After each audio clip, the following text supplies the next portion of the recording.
Matinding selos ang itinuturong ugat ng karumaldumal na pagpatay ng isang lalaki sa kanyang kinakasama sa Pampanga. Ang biktima, chinapcha pati sinilid sa washing machine at maleta. Pasintabi po sa mga nanananghalian. Sensitibo po ang inyong mapapanood. Narito ang aking report.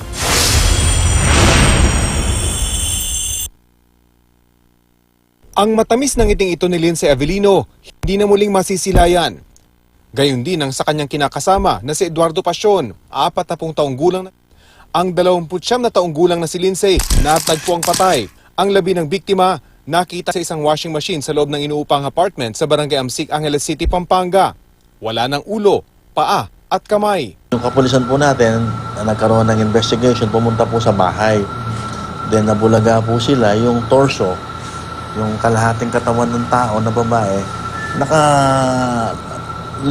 nasa loob po ng washing machine. Natuntun din kalaunan ng Angeles Police ang ulo, 2 paa at 2 kamay ni Lindsay. Nasa sako ang mga ito na isinilid naman sa isang maletang natagpuan sa isang hiwalay na bahay sa Barangay Pampang. At ang abandonadong bahay na yan, dating tinitirhan ng kalibin ni Lindsay na si Eduardo.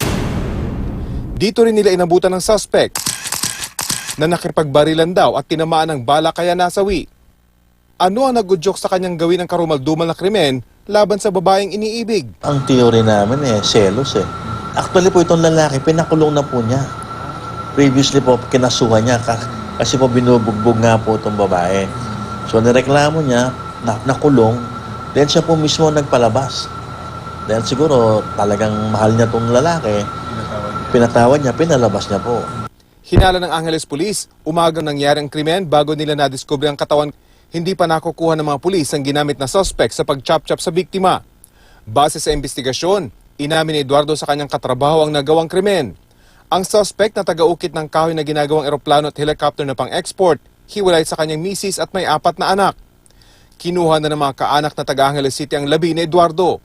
Patungo naman sa Pampanga mula sa Cagayan ang mga kamag-anak ni Lindsay para makuha ang kanyang labi.